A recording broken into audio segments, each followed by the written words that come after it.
husband, David Casstevens, enjoyed a 4-decade career as a newspaper reporter, columnist, and author. He spent most of that period gracing the pages of the sports section, where he earned a reputation with his unique perspective and entertaining writing style. His stories looked beyond the wins and losses.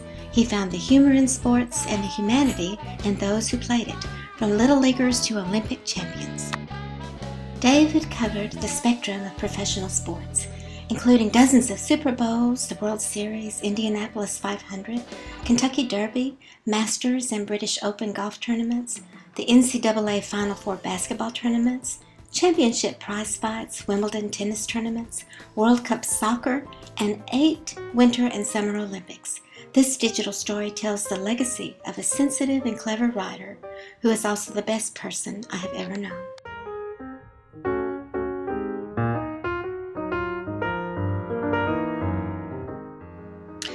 A family man, father of 3, David worked alongside 2 other widely known sports columnists, Randy Galloway and the late Blackie Sherrod. David was a perfectionist. Battling deadlines, he was usually the last one to leave the press box. David proudly recalls sharing a billboard with Randy Galloway along the I-30 highway. Then he noticed one morning on his drive into work to the Dallas Morning News that he and Randy had been replaced by Big John's beans. Of all the sports personalities David knew, none was quite as memorable as Charles Barkley, the larger-than-life basketball player. He was the ringleader of the famed original Olympic Dream Team. Barkley was asked what he knew about Angola, their first opponent in the 1992 Olympics. "I don't know anything about Angola," Barkley announced, "but Angola's in trouble." Team USA won 116-488. David later wrote a book about Barkley titled "Somebody's Gotta Be Me." At the 1994 Winter Games in Norway, David wrote about Nancy Kerrigan and Tonya Harding. Kerrigan was attacked by a baton-wielding assailant before the U.S. Figure Skating Championships. She was forced to miss the competition because of injury, and Harding won the place on the U.S. Olympic team. Harding later admitted she knew about the plot to hurt Kerrigan. Later, the two skated again at the Lillehammer Olympics. In his writing, David contrasted good versus evil on the world's biggest stage. Nancy Kerrigan won the silver medal. Harding, it turned out, got to stay out of jail. No sports story was more inspirational to David than Earl Campbell.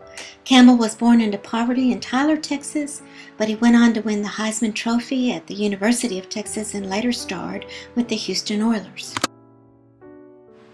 In his prime, Earl Campbell had no peer.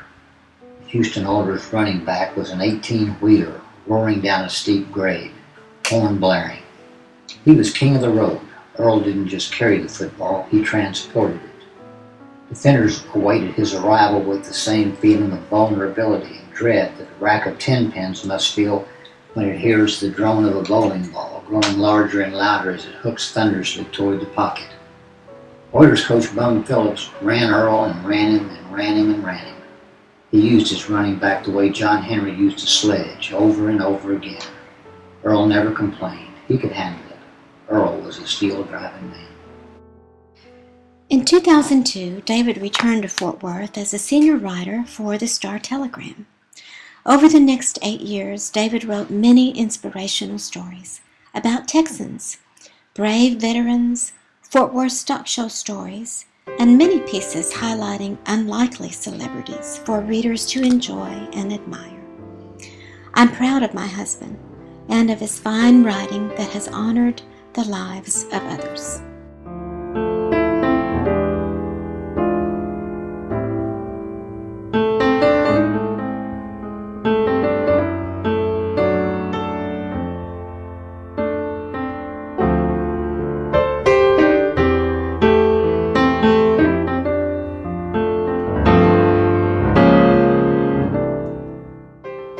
Currently, I'm compiling David's 40 years of writing into collections of ebooks so that our children and grandchildren can remember and read the work of the finest writer, father, and grandfather, David Casstevens.